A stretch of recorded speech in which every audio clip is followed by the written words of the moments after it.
안녕하십니까? 동전앞의 총무 박영남입니다. 코로나19로 인하여 모두가 어려운 이때에 교회를 위하여 헌신 봉사하시는 장로님, 집사님께 진심으로 감사를 드립니다. 2021년 신축년 새해가 밝았습니다. 종합강습회와 각종 강습회를 해야 함에도 불구하고 정부의 방역 지침에 따라 비대면으로 진행할 수밖에 없는 현실이 매우 안타깝습니다. 그럼에도 불구하고 동전앞의 목회부는 정용만 목사님을 모시고 장로, 집사 강습회를 온라인으로 개최하려고 합니다. 단연간 장로, 집사 강습회를 지도해 오신 정용만 목사님을 통하여 새해에 맡겨진 새로운 직무와 그리고 앞으로 펼쳐나갈 사명에 대하여 좋은 결심의 시간이 되시기를 간절히 바랍니다. 감사합니다.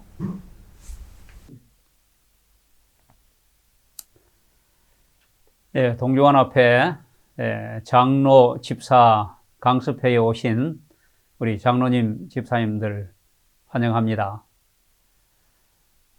오늘 강습 내용은 짧은 시간에 다 할 수는 없습니다.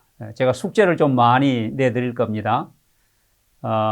교회별로 또 집사부, 장로부 이렇게 나누어서 다시 자세하게 강습회를 한 번 더 아니면은 좀 여러 번 하시기를 부탁드립니다. 오늘 강의 진행 내용은 첫째는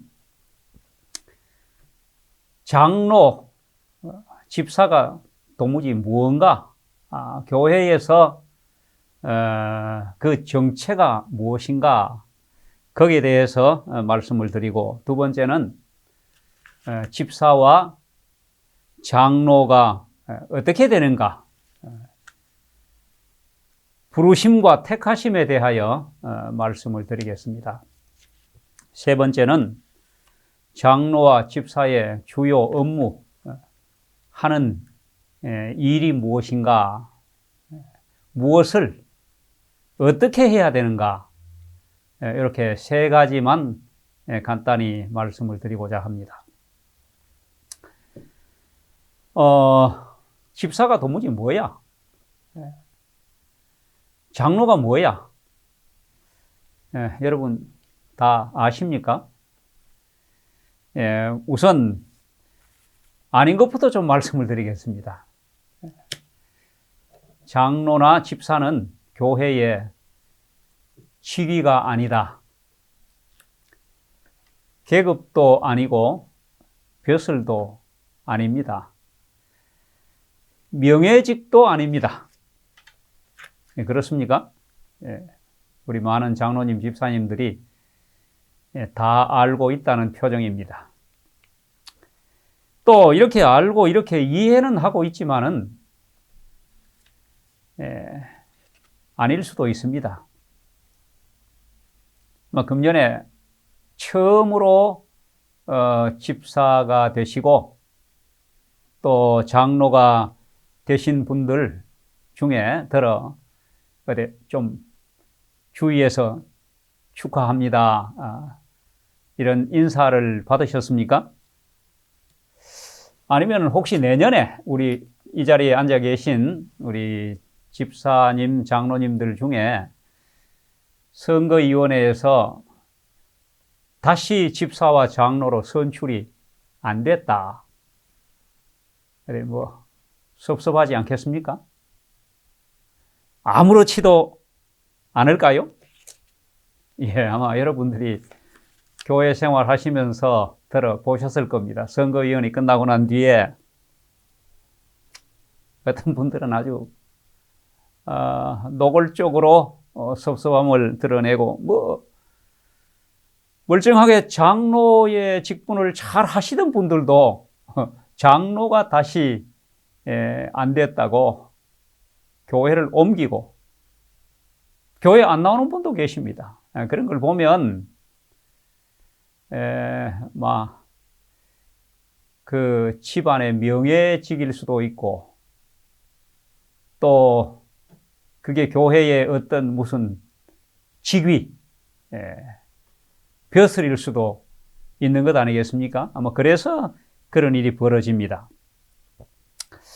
이런 분들은 그 직분에 대하여 알고는 있지만은 정서적으로 잘 받아들이지 못해서 잠깐 착각해서 벌어지는 일입니다. 집사라는 말은 디아코노스라는 헬라어에서 왔는데 그 뜻이 종이라는 뜻입니다. 집사는 그 정체가 종입니다. 집사가 뭐야? 집사는 종입니다. 그럼 장로도 뭘까요? 장로도 종입니다. 제가 가끔 어디 집회를 가면 기도하시는 분이 단위에 세우신 종에게 이런 기도를 하십니다. 목사를 종이라 그래요. 이제 종이라 하는 게 조금 부담스러우신 분들은 단위에 세우신 크신 종에게 이렇게 하기도 합니다. 사실은 정말로 종이라고 생각하고 기도를 하시면 단위에 세우신 종놈에게 이렇게 해야 맞는 것입니다. 목사도 종입니다. 예수님도 종입니다. 예수님도 종으로 이 땅에 오신 겁니다. 내가 섬김을 받으려 온 것이 아니고 섬기러 왔다. 그리고 주님은 종으로 죽기까지 복종하셨다. 너희 안에 이 마음을 품으라 곧 그리스도 예수의 마음이니 그는 종으로 오셔서 섬기시고 죽기까지 복종하셨다. 종은 섬기는 전문가입니다. 그래서 장로도 집사도 교회에 어떤 직분을 맡은 사람도 다 섬기기 위하여 택함을 받은 종입니다. 종은 무조건 복종만 해야 합니다. 묻지도 따지지도 말아야 합니다.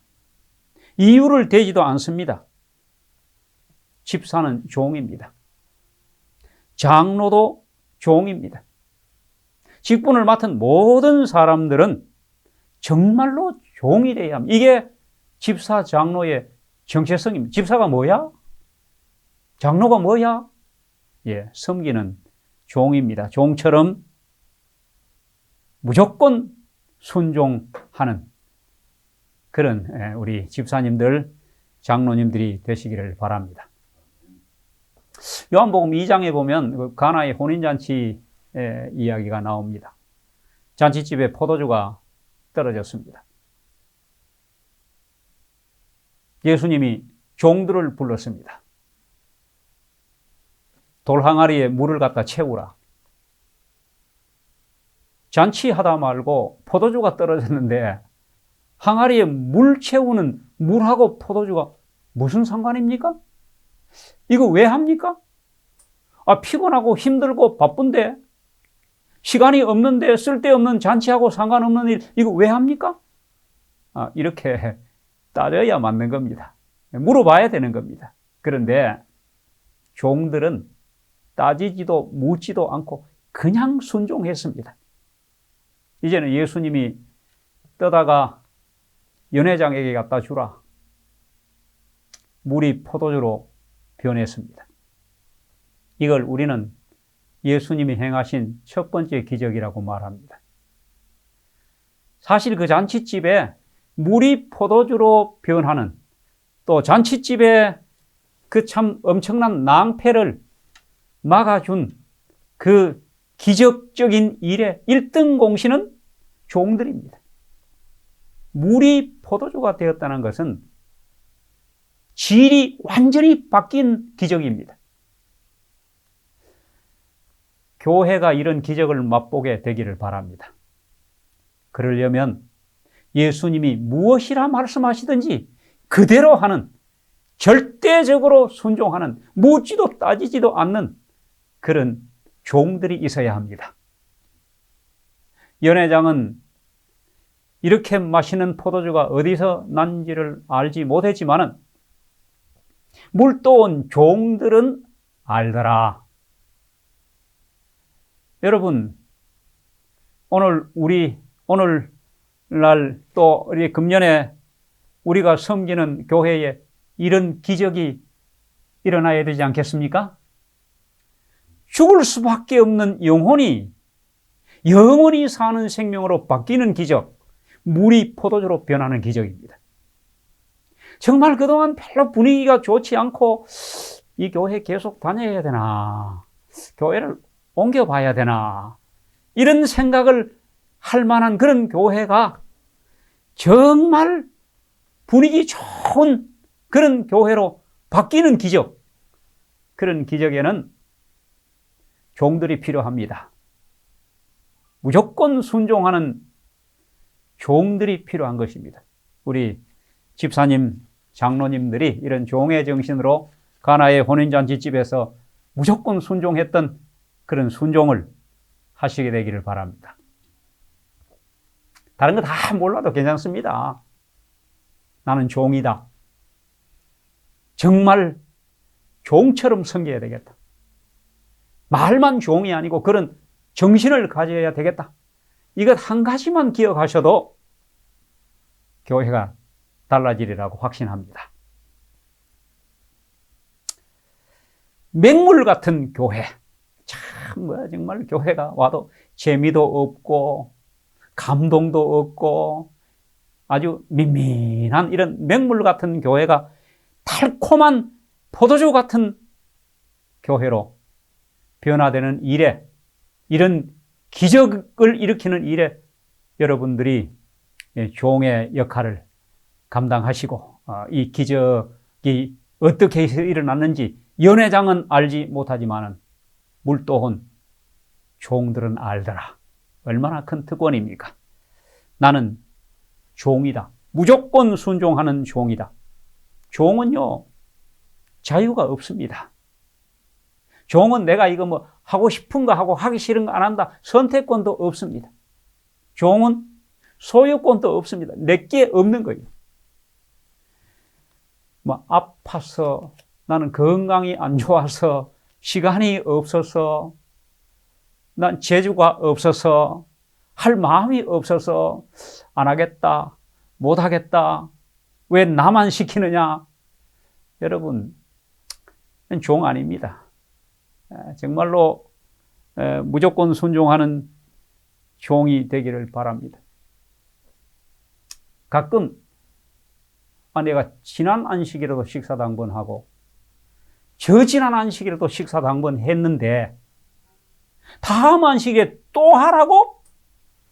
아니 무슨 뭐 동네 북이냐? 나만 자꾸 시키게? 내가 만만하냐? 이렇게 불평하는 우리 여집사님들도 있습니다. 종이면 10번 시켜도 예. 대답 딱 2가지만 하셔야 됩니다. 뭐 시키면, 뭐 부탁을 하면 예 하시든지 아멘 하시든지 그렇게 하시면 됩니다. 이게 종입니다. 오늘 금년에 처음으로 집사가 되신 분들, 또 장로가 되신 분들, 또 재직으로 부름을 받은 우리 모든 재직들, 진짜 종으로, 종의 정신으로 무조건 순종하여 교회의 기적을 이루게 되기를 바랍니다. 자, 집사가 뭐 저래? 저 장로 맞아? 이 무슨 소리입니까? 정체가 불분명하다는 겁니다. 정체불명이라는 거예요. 정체성이 없는 거예요. 장로는 장로 같아야 되고, 장로다워야 되고, 집사는 집사다워야 합니다. 야, 정말 저런 집사님만 우리 교회에 계신다면 정말 집사라고, 저 사람은 진짜 장로라고, 이런 이야기를 들어야 합니다. 우리 집사님, 장로님들 다 그렇게 되기를 바랍니다. 그렇게 되려면 첫째는 알아야 합니다. 우리가 속된 말에 알아야 면장을 한다 그러잖아요. 그러니까 이런 강습회도 그런 기회입니다. 집사가 뭔지, 장로가 뭔지, 교회의 직분이 뭔지를 알아야 되고, 또 뭘 알아야 됩니까?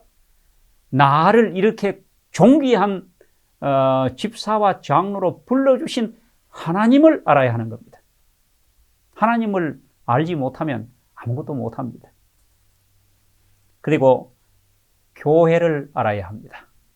내가 봉사할 교회, 내가 다니는 교회, 우리 교회에 대해 알아야 되고, 이 교회의 조직과 교회가 어떤 행정에 의하여 교회가 치리되는지 그걸 아셔야 합니다. 아는 대로 봉사해야 됩니다. 뿐만 아니라 내가 아는 대로 살아야 합니다. 그래야 사람들이 우리의 정체가 뭔지를 확실히 압니다. 야, 정말 집사 같은 집사, 정말 장로다운 장로님이다. 이게 우리의 정체입니다. 자, 이제 잘 정리가 되셨습니까? 집사가 뭐야? 장로가 뭐야? 우리가 뭐지 선거위원회 발표에 보니 내 이름이 들어있으니까 나 집사 될 모양이구나. 나 이제 장로 될 모양이구나. 그렇게만 하는 게 아닙니다. 자, 여러분은 금년에 2021년도에 어떻게 집사가 되시고 장로가 되셨습니까? 아니, 작년에 장로였기 때문에 유임되신 겁니까? 아니면 금년에 처음 되신 분들은 나 잘 모르겠어. 깜짝 놀라서나 선거위원회 발표하는데 내 장로래. 나 집사래. 요람에 보면요. 제가 지금 수박 그달기로 지금 하고 있습니다. 자세히 다 못합니다. 사실은 아주 시시콜콜 예를 들어가면서 자세히 해야 우리가 참 이 교육의 효과가 있는데 시간 관계상 그렇게 못합니다. 제가 장로 강습만 11시간, 여러분 장로 요람대로만 해도 10시간 넘게 해야 되는 겁니다. 이 엄청난 분량을 합니다. 집사 요람, 역시 집사 강습도 한 10시간 넘게 해야 합니다. 자, 그래서 다 말씀드리지 못, 요람에 보면 집사의 자격과 자질, 어떤 사람을 집사로 선출해야 되는지, 장로의 자격과 자질, 요람에 다 나와 있지만은 제가 이 시간에는 말씀드리지 않겠습니다. 왜냐하면 이미 여러분들은 집사가 되셨고 장로가 되셨지 않습니까? 지금 무슨 자격 논해봐야 필요 없습니다. 그저 집사는 집사 요람 공부를 좀 한번 하시고, 장로는 장로 요람을 정독하셔서 내가 정말 장로의 자격이 있는지 없는지, 또 집사의 자격이 있는지 없는지, 자질이 있는지 그런 걸 살펴보시고 그런 사람이 되도록 갖추는 일밖에 없습니다.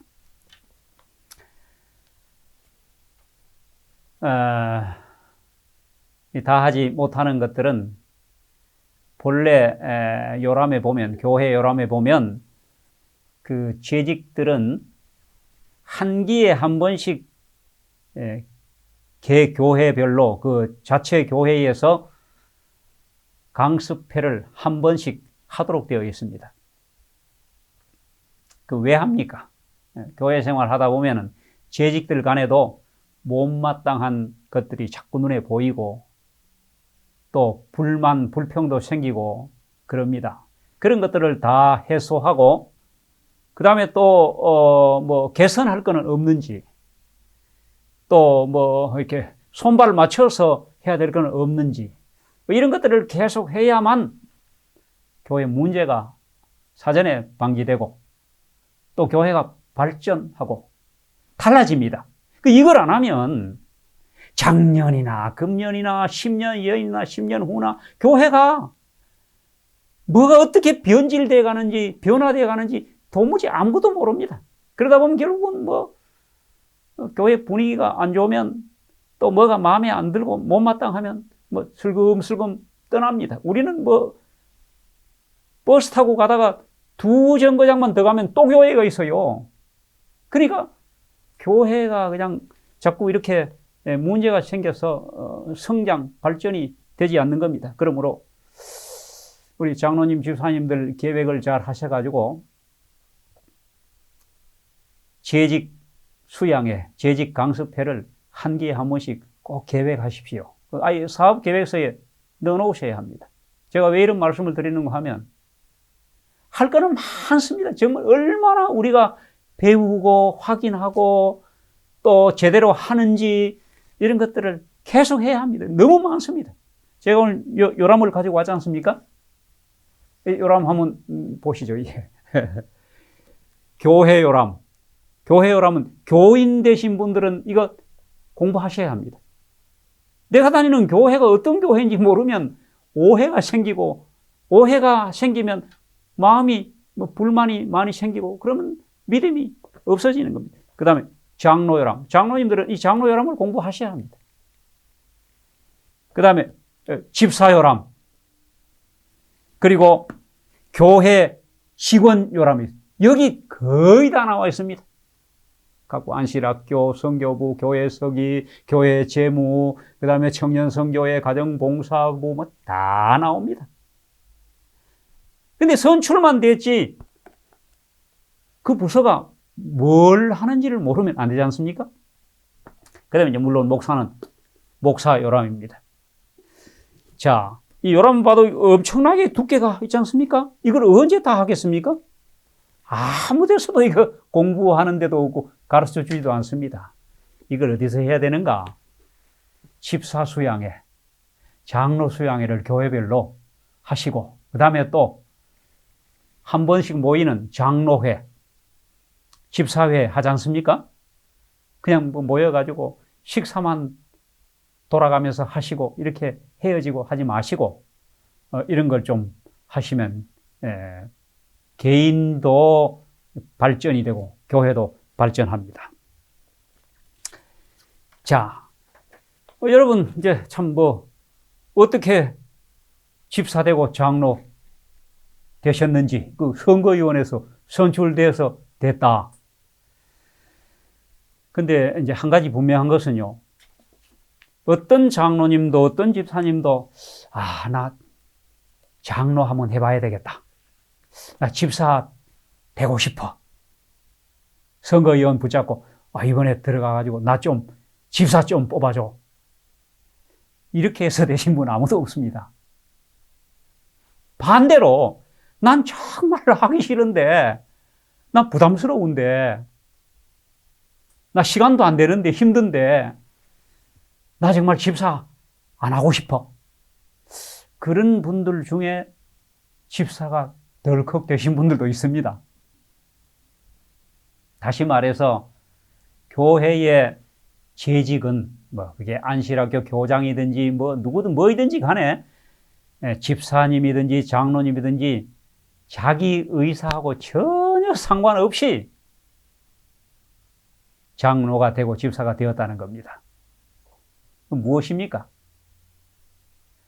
장로와 집사는 첫째, 하나님이 불러서 된 겁니다. 이걸 소명감이라 그래요. 내가 어떻게 장로되고 어떻게 집사 되었는가? 선거위원회가 아니면 내가 될 줄 알았어. 이렇게 생각하지 마시고 하나님이 나를 귀히 여기사 이 존귀한 직분을 주셨다. 하나님이 나를 부르셨다. 대단히 중요한 것입니다. 우리가 받은 이 집사 장로라는 이 호칭과 이 직분은요, 그냥 교회 올 때만, 교회 와서 자기 당번 때만, 자기 순서 배정 때만 이렇게 하는 그런 부서가 아니라, 얼마나 명예롭고 존귀한 부서인지 모릅니다. 그걸 아셔야 합니다. 여러분들 집에 혹시 무슨 사람이 준 임명장, 위임장 뭐 이런 거 들어 있으십니까? 제가 어떤 집에 갔더니 대통령 뭐 김영삼 이렇게 해가지고 뭐 위촉장 뭐 이런 거 이제 걸어놨더라고요. 근데 그 주는 사람이 군수 혹은 도지사 뭐 무슨 장관 더 나아가서 대통령 이러면 얼마나 그 명예스러운 위임장인지 모릅니다. 집안에 제일 중요한 곳에 이렇게 딱 걸어놓고 아주 자랑스럽게 여깁니다. 근데 여러분들이 교회에서 받은 그 집사, 장로, 신임장 다 있으시죠? 제가 볼 때는 그 뭐 자세히는 저도 잘 뭐 기억이 안 납니다만은 그 신임장을 주는 분은 그 교회 담임 목사 이름입니까? 그 자세히 보시면요. 아주 믿음의 눈으로 보시면 그 신임장을 주신 분이 하나님이십니다. 여호와하고 사인이 되어 있는지도 모릅니다. 우리가 집사와 장로가 된 것은 하나님의 부르심에 의해 된 것입니다. 두 번째는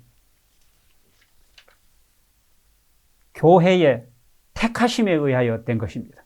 교회가 나를 집사로 택했기 때문에, 교회가 나를 장로로 택했기 때문에, 그래서 내가 장로와 집사가 된 것은 하나님의 부르심과 교회의 택하심에 의하여 된 것입니다. 그러므로 우리는 나를 임명하여 부르신 하나님, 그리고 나를 이 교회의 일꾼으로 택하신 교회를 잘 알아야 합니다. 자, 우리가 나를 부르신 하나님은 이제 좀 생략을 하고, 우리가 교회를 좀 알 필요가 있습니다. 자, 나를 집사와 장로로 택하여 주신 교회, 그리고 내가 장로와 집사로 봉사할 교회, 우리 교회. 3년을 살아도 시어머니 이름을 모른다고 그러지 않습니까? 여러분, 내가 다니고 있는 교회, 나를 집사로 장로로 부르신 교회 이름은 아십니까? 너무 쉬운 질문입니까? 예, 제가 이런 말씀을 드리는 것은 우리 장로님 중에도 이름은 알지만은 자꾸 다른 이름을 지으려고 하는 분들이 있기 때문입니다. 우리 교회 이름은요, 하나님이 지어주신 이름이라고 믿어야 합니다. 제7일 안식일 예수 재림교회, 이게 우리 교회 이름입니다. 다른 이름 없습니다. 제7일 안식일 예수 재림교회가 어느 동네에 있기 때문에 그 동네 이름을 뒤에 붙이는 거예요. 그 지명 이름을 붙이는 거예요. 근데 요즘 행정위원회에 교회 이름 이렇게 바꾸겠다고 행정위원회 교회 이름 바꾸는 안건이 올라온다는 것은 참 이게 아주 정말 아이러니컬한 일입니다, 이게. 이름이 있는데 뭘 또 이름을 행정위원회에 앉아서 그거 이름 바꿔주는 행정위원들도 참 어찌 보면 생각이 없어요. 제1교회 한다고 제1이 됩니까? 중앙교회 한다고 중앙이 됩니까? 그 중앙 제1, 그게 제7일 안식일, 예수 재림이라는 그 의미보다 더 훌륭합니까? 아닙니다. 우리 재직들 정도 되시면 집사 장로님들은 우리 교회 이름에 자부심을 가져야 됩니다. 거기 우리 교회의 정체성이 들었고, 거기 우리 교회가 제7일 안식일, 창세기 나오는 거 아닙니까? 예수 재림, 요한계시록이 처음과 끝입니다. 여기 우리의 사명이 들어있는데 그 이름은 분명히 아셔야 합니다. 아주 중요합니다. 그리고 우리 교회의 행정을 아셔야 합니다. 우리가 다 하나님의 부르심에 의하여 되었다. 뭐 선거위원회가 날 뽑았지 무슨 하나님의 부르심이냐고 이렇게 생각하실 수도 있지만은 우리 교회 행정 중에 우리 교회 행정의 특성을 잠깐 말씀드리겠습니다. 우리 교회는 민주 정치가 아니라 신주 정치입니다. 민주는 뭡니까? 교인들 마음대로 뭘 이렇게 사람들의 그 여론과 투표에 의하여 다수가결로 뭘 결정하는 거지만은 교회는 하나님 마음대로 하는 겁니다. 신주 정치. 하나님은 독재입니다. 독재.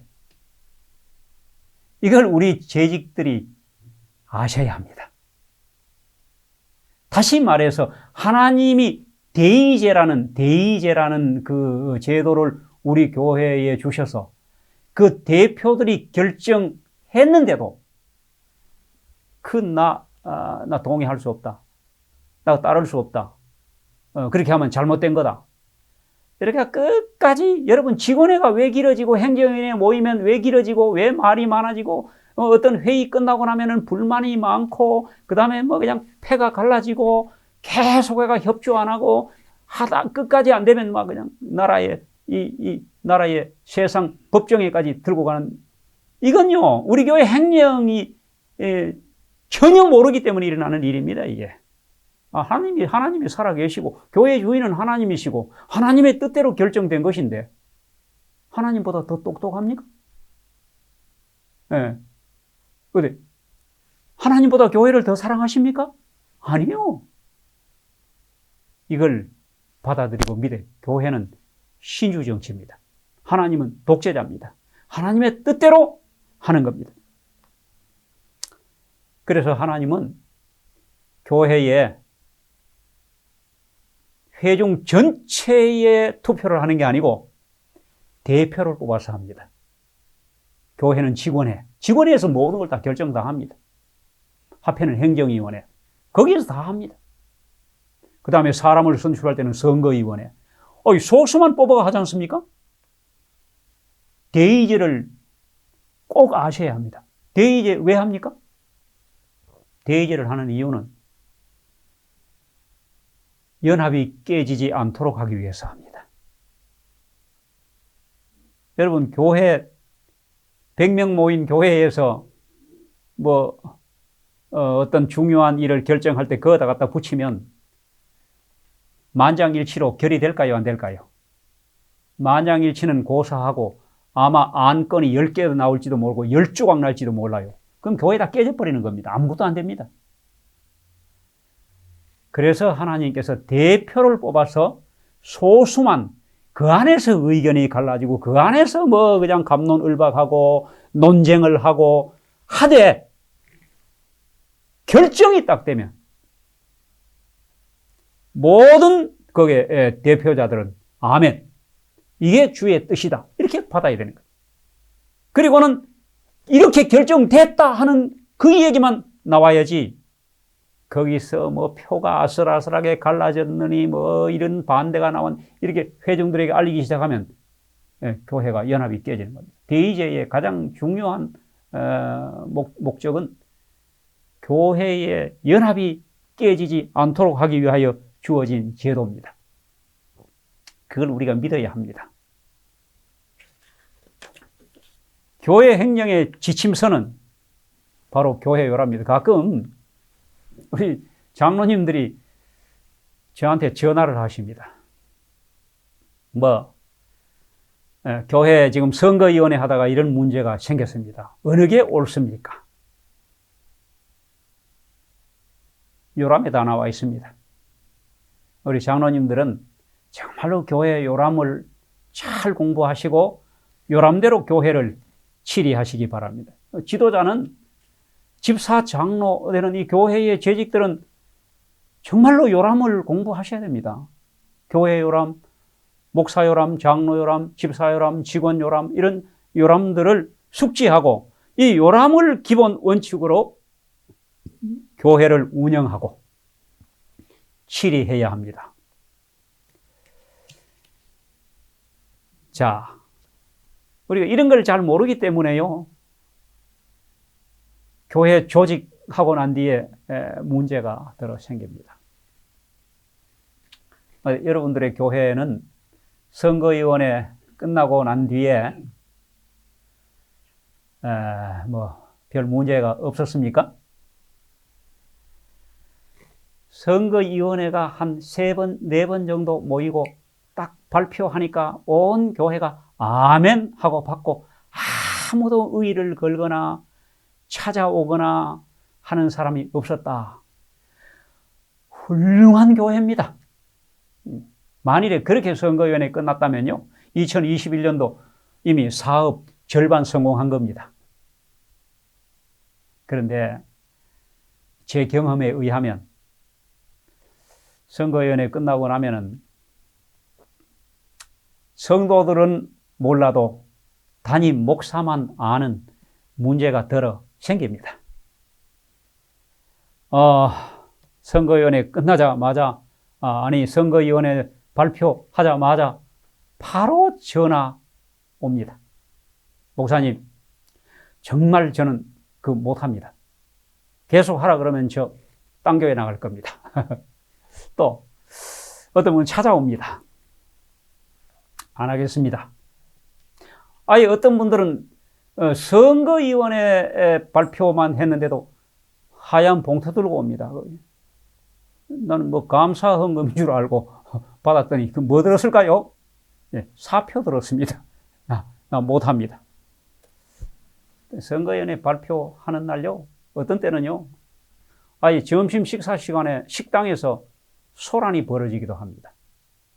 아예 노골적으로 그냥 소리를 막 지르고,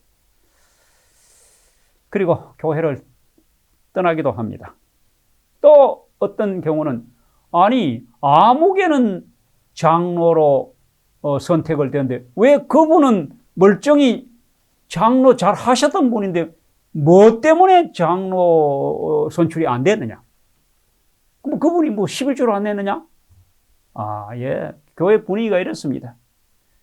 그러니까 가만히 장로로 부름을 받지 못한 장로님이 그냥 가만히 내년에는 쉬면서 교회 다녀야 되겠다, 이런 마음을 먹는데도 분위기가 그렇게 안 해주는 겁니다. 마치 무슨 큰 죄나 지어가 장로에서 떨어진 것처럼 얼굴 들고 교회 나올 수 없는 분위기예요. 이게 왜 이런지 아십니까?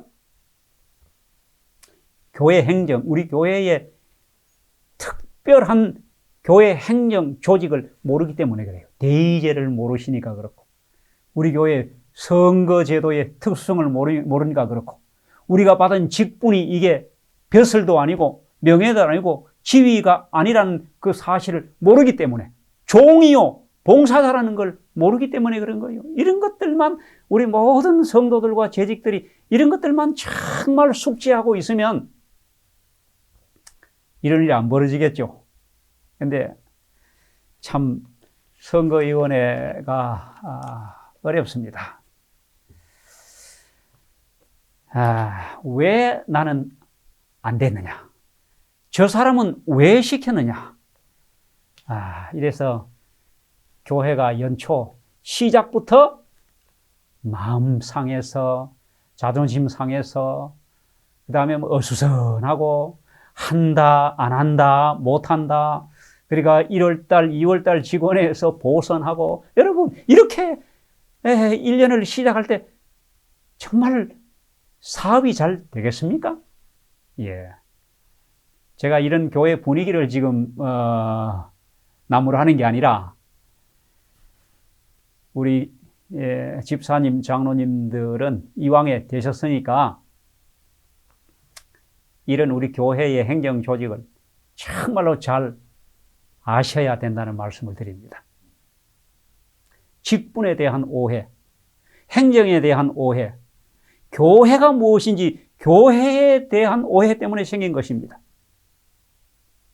자, 뭐 이왕 이야기가 나왔으니까 이렇게 이제 선거위원회 끝나고 이런 분위기 가운데서 이렇게 마음 상한 사람들하고 막 그것도 수습하고 또 달래고 이렇게 이제 또 뭐 2월 달이 됐는데도 뭐 어느 부서가 장이 나 못한다 사표 갖다 내고 이렇게 하다 뭐 3월 달 되지 않습니까? 뭐 참 1년 사업이 힘들잖아요. 그렇게 한 7개월 지나면 또 선거위원회 해야 되는 겁니다. 자, 이게 우리 교회 발전 저해 요인 가운데 하나입니다. 자, 그래서 어떤 교회들은요, 막 선거위원회 좀 안 하면 좋겠다 이거 2년짜리 하지 않습니까? 어떤 교회는 아예 그냥 그 복잡하고 시끄러우니까 직원회에서 그냥 막 이거만 다 금년에 우리 교회 다 유임하고 말자. 어떻습니까? 그게 궁여지책입니다. 선거위원회 하니까 하도 교회가 이렇게 벌집 건드려 놓은 것 같으니까 그렇습니다. 자, 두 번째는요. 이것만 이런 게 아니고 연초되면 또 하나 있잖아요. 목회자 인사이동. 우리 목사님 가실지 더 계실지 지금 4년 되는데 어쩌면 가실 것 같고 어쩌면 안 가실 것 같고 우리 목사님 가시면 안 된다. 뭐 덜컥 가시네? 교회가 완전히 그냥 뭐 부모 이런 자식 때 고아돼 버려.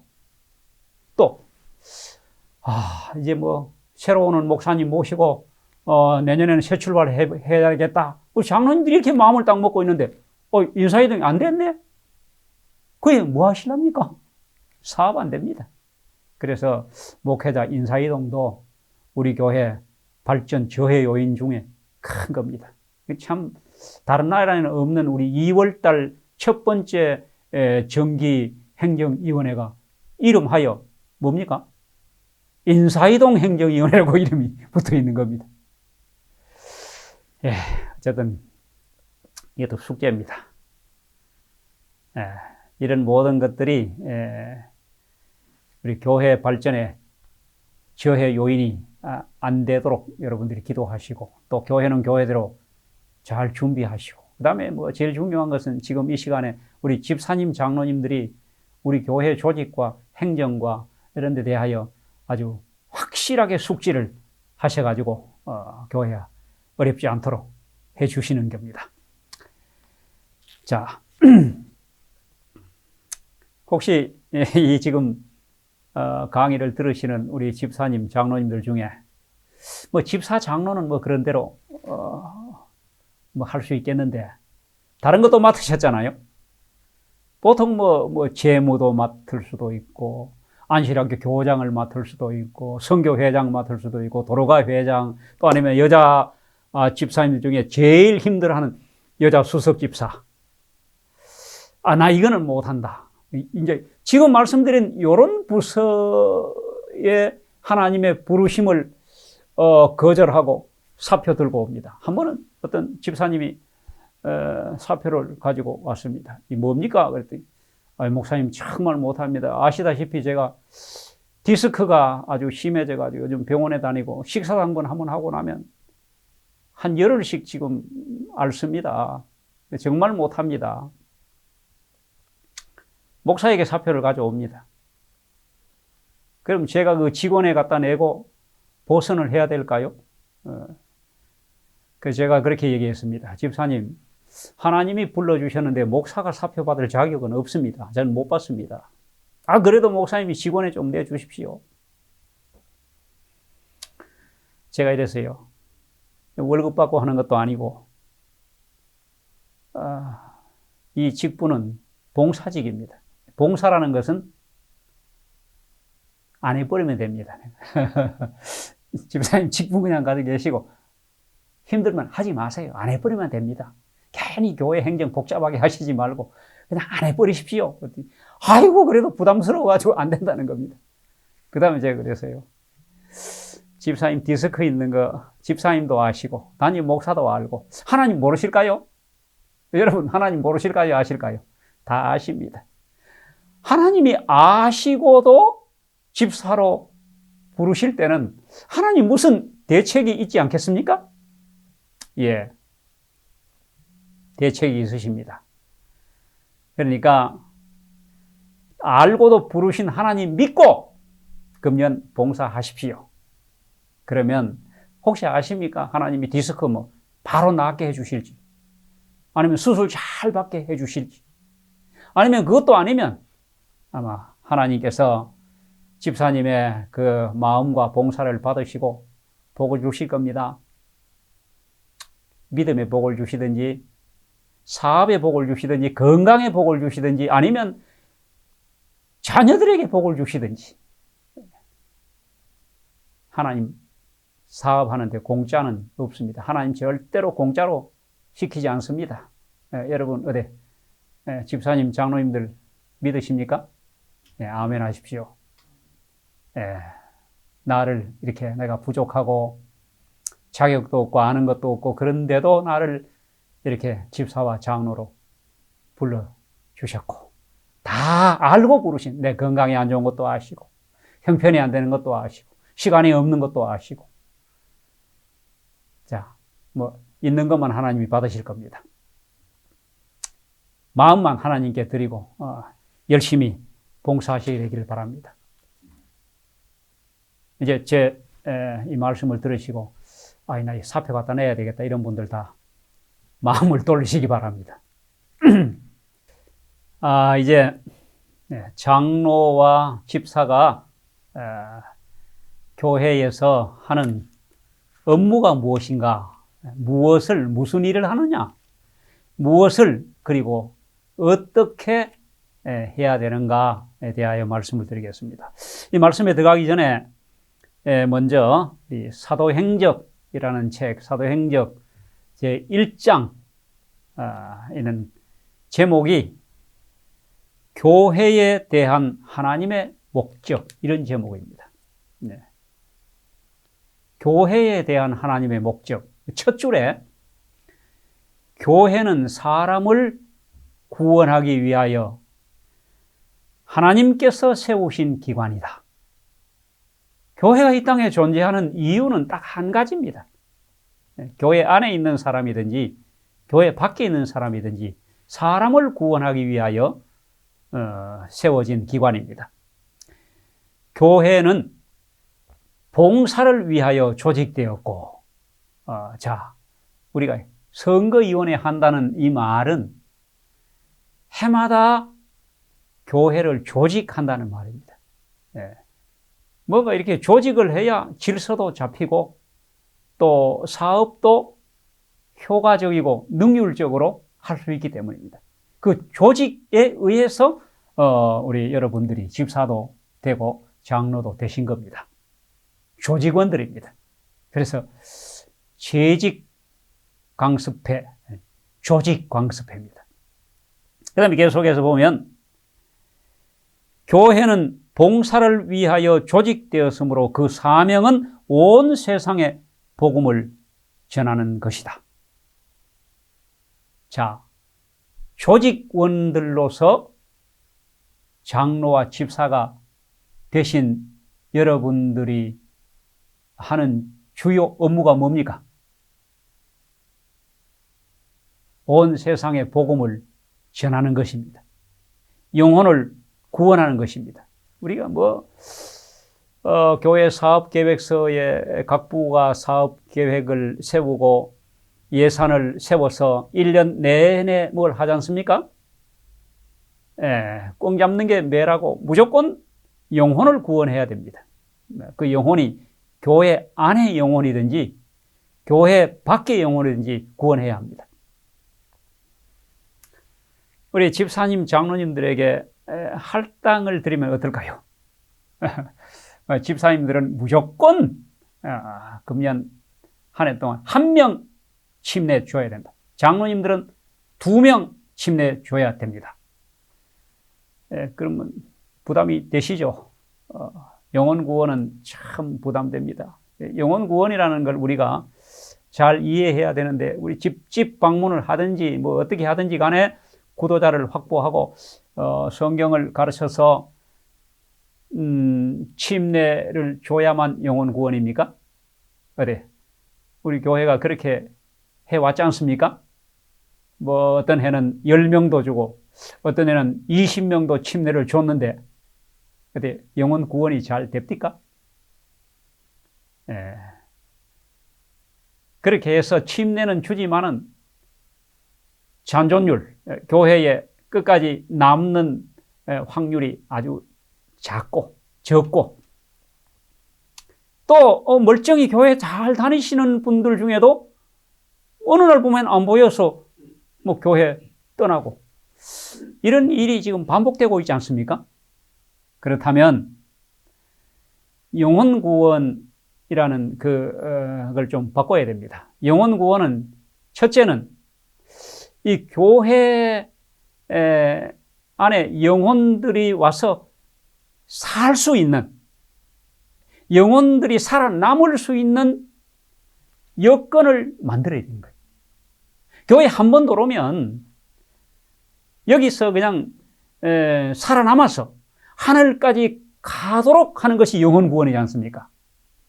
침례만 몇 명 줬다. 이게 뭐 침례 받는 것만 영혼 구원이 아닙니다. 자, 그래서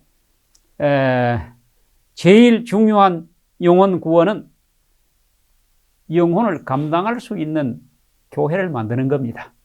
그게 바로 우리 집사님들과 장로님들이 하셔야 할 대단히 중요한 업무입니다. 자, 이렇게 하려면 우리 장로 집사님들이 정말 솔선수범하고 모범을 보여야 합니다. 제일 영향력 있고 확실한 전도는 보여주는 겁니다. 그래서 제가 자주 하는 말 중에 그 새신자를 데리고 우리 교회에 오셔가지고 그 새신자에게 교회에 오셔가지고 아무리 봐도 잘 안 보이는 하나님 보려고 하지 말고 사람 보고 교회 다니라. 어떻습니까? 그렇게 말씀하실 수 있습니까? 아니면 비겁하게 자신이 없어가지고 교회 다니는 사람도 똑같으니까 사람 보고 다니지 말고 누구 보고 다니라고? 하나님 보고 다니라고. 이렇게 말하지는 않습니까? 예. 이제부터는 우리 장로님, 집사님들이 봉사하고 있는 교회에 오시는 새로운 영혼들을 보고 그렇게 말씀하지 마시고 사람 보고 교회 다니라. 사람 보고 교회 다니라. 이렇게 말할 자신 있는 그런 교회로 만드시기를 바랍니다. 어떻습니까? 그보다 더 확실한 영혼 구원은 없죠. 뭐 정말 그렇게 자신 있게 말할 수 있다면 아마 많은 사람들이 내 친구도 데려오고 싶고 우리 형님도 데려오고 싶고 우리 어머니도 데려오고 싶고 이래야 전도가 되는 것이지. 나도 여기 지금 마음에 안 들어가지고 이런 분위기 가운데서 힘들게 신앙생활을 하는데 전도 안 됩니다. 자, 오늘 그 재직 수양의 이 집사 장로 강습회를 하시는데 뭐 지금 아직 이 비대면으로 예배 드리는 가운데 이제 이 강의를 여러분들이 들으실 때 이제 이게 다 끝나서 교회당에 다 우리 집사 장로님들이 모여서 이 강의를 들으실지 아니면은 소그룹으로 들으실지 모르지만은 만약에 모여서 들으신다면 한번 둘러보십시오. 지금 우리 교회 장로가 몇 분이고 집사가 몇 명인데 몇 명 앉아서 지금 듣고 계시는지 한번 세보십시오. 지금 몇 % 참석하셨는지. 이게 우리 교회의 힘입니다. 우리 교회의 맨 얼굴입니다. 제가 재직 수양회를 지역교회에 갑니다. 안식일 날 예배 끝나고 점심 식사 후에 주로 하는데 집사님, 장로님들은 아주 핵심 재직들이지 않습니까? 주인들이에요. 근데 오후에 안 오시는 겁니다. 담임 목사가 그냥 어쩔 줄 몰라요. 미안해서. 안 오시는 겁니다. 오전에는 예배 드리러 오셨는데 아니 재직 수양회에 장로가 안 오시고 집사가 안 오시면 뭐 그럼 끝입니다. 아니, 재직이 이 모양이면 그럼 뭘 할 수 있겠어요? 아무것도 못해요. 자, 제가 이런 말씀을 드리는 것은 뭐 교회가 다 그렇다는 건 아니고 우리 재직들은 장로님, 집사님들은 오셔야 합니다. 장로회, 장로 빠지면 안 됩니다. 한 분도 빠지면 안 됩니다. 직원회, 절대로 결석하면 안 됩니다. 직원회 결석하시려면, 어찌 보면 참 장로직을 내려놓으셔야 될지도 몰라요. 얼마나 중요한 집회입니까? 그리고 장로님, 집사님, 집사회, 무슨, 당번 빠지면 안 됩니다.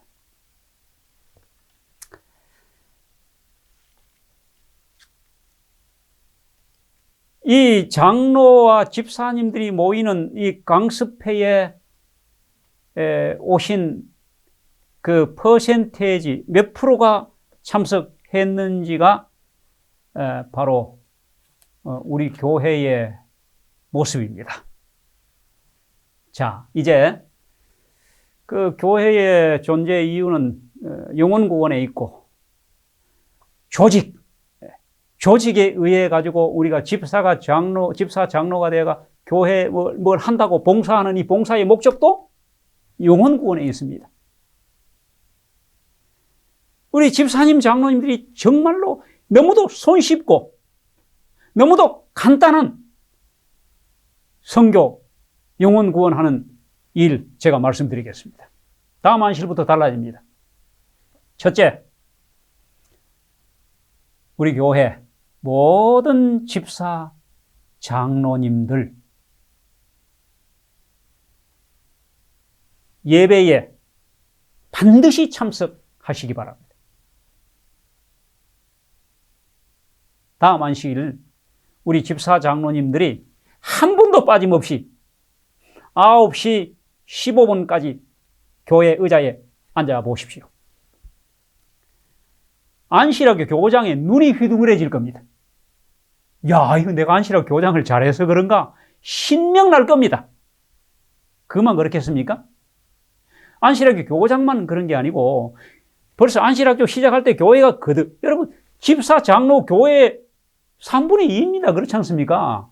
집사, 장로 빼고 나면 교인, 아이들하고 청소년들 몇 명 있지, 누가 있습니까? 다 집사, 장로예요, 교회에.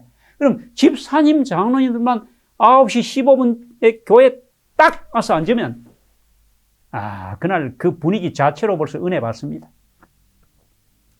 서로가, 이제 우리 교회 금년에 뭐가 될 것 같다. 가장 확실하게 교회의 힘을 보는 겁니다. 그 자체로 벌써 은혜를 받는 겁니다. 쉽습니까? 그렇게 하시기 바랍니다. 그것도 못하면 아무것도 못합니다. 다른 거 아무리 잘해봐야 빛이 안 납니다. 결석, 지각하지 말고 정각에 모든 집사님, 장로님들이 집회에 참석해 주시기 바랍니다. 하실 수 있겠습니까? 아멘 하십시오. 예.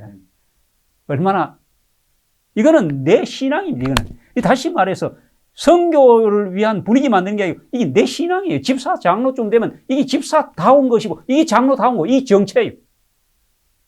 아니, 장로님이 지각하고 집사님이 결석하면 이 정체불명이야. 이게 집사 맞아? 이런 얘기를 듣는 겁니다. 두 번째, 교회 오실 때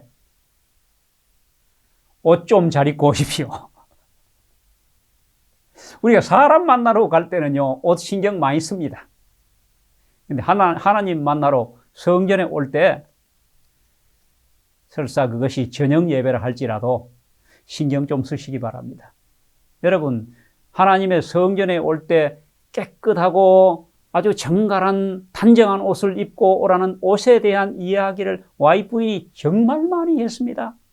제가 뭐 시간이 없어서 커테이션 다 읽어드리지 못합니다. 옷 잘 입고 오라는, 어떻게 말씀하셨는가 하면요, 안식일날 조금 적당하지 못한 옷을 입고 오는 가난한 사람들에게 옷을 선물하라 그래서요. 옷을 한 벌 선물해서라도 그분이 안식일날 하나님 앞에 나올 때 좋은 옷을, 깨끗한 옷을 입고 나오도록 말씀하신 겁니다. 자, 다음 안식일부터 우리 집사님, 장로님들 신경 써서 옷장에 이거 입어보고 저거 입고 거울에 비춰보고 정말 최고로 멋있고 좋은 옷을 입고 나오시면 뭐 교회 분위기 좀 달라질까요? 안 달라질까요? 어떻게 생각하십니까? 분위기가 완전히 밝아집니다. 옷만 잘 입고 나와도. 쉽습니까? 예, 우리 집사님, 장로님들 뭐 이렇게 일회성으로 하시지 말고 여러분들의 신앙이 되시길 바랍니다. 하나님 앞에 나올 때 옷 신경 써서 정말 잘 입고 나오시기 바랍니다. 자, 세 번째입니다. 예배에 오셔서 예배 참석만 하지 말고 참여하시기 바랍니다. 우리가 하나님 앞에 예배 드릴 때요, 교회에 나와 앉아 있다고 예배 드리는 거 아니지 않습니까? 자, 교회에 나오실 때 첫째, 예배 드릴 준비를 하고 나오셔야 됩니다. 참여할 준비. 그게 뭡니까? 헌금. 가끔 뭐 저도 그럴 때가 있습니다만은, 아차, 오늘 11조, 우리 뭐 요즘 현금 안 쓰지 않습니까? 거의 뭐 은행에서 찾아야 되고 카드로 찾아야 됩니다. 아이고, 오늘 11조 내야 되는데, 다음 안식일 내지. 이렇게 하면 안 된다, 이 말이에요.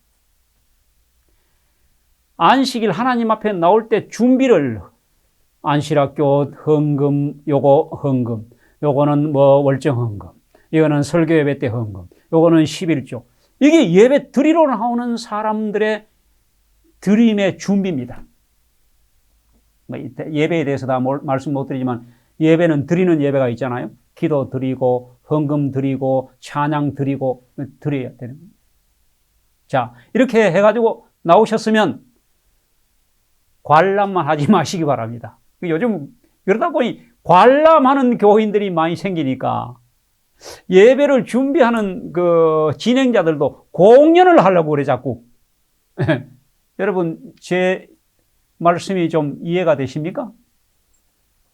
자꾸 뭐 다른 프로그램 흉내 내고, 안실학교 보면 그렇지 않습니까? 좀 자꾸 이렇게 예배가 예배다워지질 않고 사람들의 눈과 귀를 즐겁게 하려고 하는 경향이 들어있는 겁니다. 왜 그런지 아십니까? 이게 책임이? 우리 성도들이 다 그런 걸 팔짱 떡 끼고 이렇게 구경만 하고 듣기만 하고 보기만 하는 겁니다. 예배는 참석이 아니고 참여입니다. 참여하는 것 중에 우리 집사님, 장로님들 다음 안식일부터 오시면 찬미 크게 부르시기 바랍니다. 제가 목사로서 등단해가지고 이렇게 찬미 부를 때 보면요, 입 안 벌리는 분들 많습니다. 찬미를 안 불러. 찬양은 하나님께 드리는 예배입니다. 그거 하러 교회에 왔는데, 여러분 찬양을 크게 부르시면 우리 마음에 감동이 오고 은혜를 받습니다. 정말 하나님의 성호를 찬양하시기 바랍니다. 찬미 크게 부르기. 한 사람도 빠짐없이 다 부르기. 집사님, 장로님들만 연합해서 하시면 그 소리에 은혜 받습니다. 갑자기 안식일 날만, 집사 장로 강습회 듣고 나더니 그 다음 안식일부터 찬미의 소리가 배로 커졌다. 여러분, 지금보다 2배, 3배 커져야 되는 거예요, 사실은. 다 부르면. 제 말, 틀린 말입니까? 예.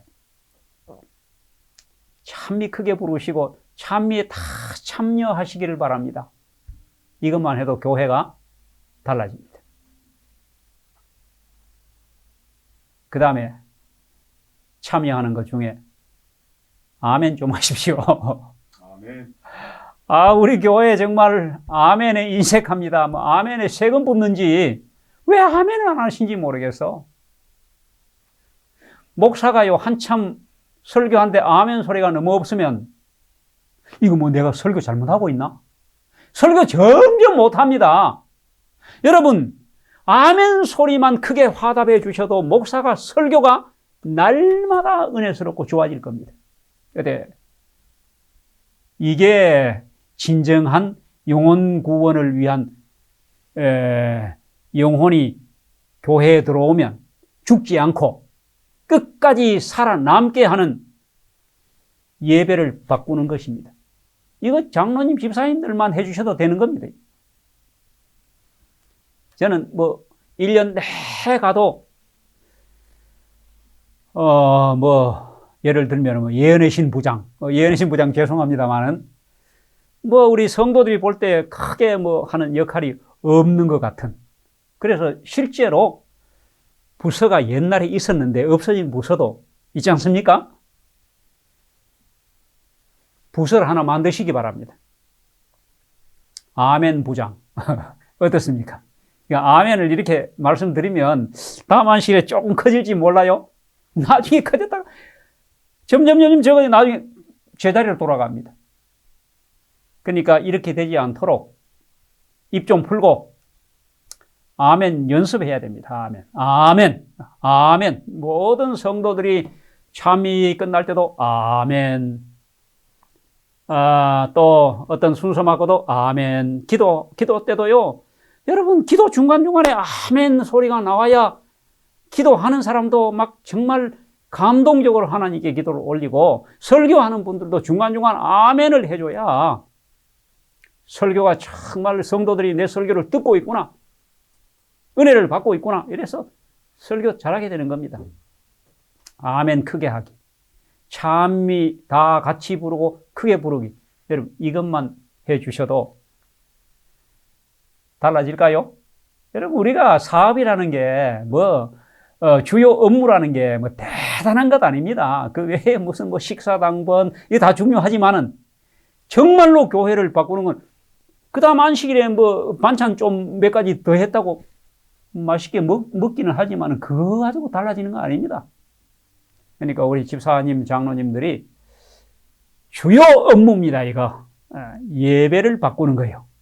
교회 분위기를 바꾸는 겁니다. 그럼 네 번째, 우리 장로님, 집사님들은 교회에 오셔가지고 만나는 사람마다 붙잡고 안부 묻고 인사하기. 어때요? 아니, 우리 다 사람마다 달라서 내성적인 사람은 침투전도 가정방문 못합니다. 그런데 아는 사람은 할 수 있잖아요. 우리가 아는 사람. 교회에 오는 사람, 그 사람도 우리가 구원해야 될 영혼이에요. 겉으로는 멀쩡하지만은 그 사람이 지금 정말로 외롭고 힘들고 격려와 위로가 필요한 사람인지도 모릅니다. 그러니까 우리 집사님, 장로님들은 교회에 오시면 그냥 만나는 사람마다 붙잡고 안부 묻고 그 다음에 인사하고 이것만 잘하셔도 그분이 그 장로님 때문에 교회에 오셔가지고 목사님의 설교는 뭔지 몰라도 자기를 그렇게 관심 가져주고 안부 묻고 인사하고 하는 그 장로님, 그 집사님에게 은혜 받고 가는 겁니다. 자, 어려운 거 아니죠? 그것도 나는 못할 것 같다, 이런 분 아무도 안 계시죠? 예. 이것만 잘해주셔도 다음 안식일부터 우리 교회 바로 달라집니다. 큰 것 아닙니다. 그래. 할 수 있으시겠죠?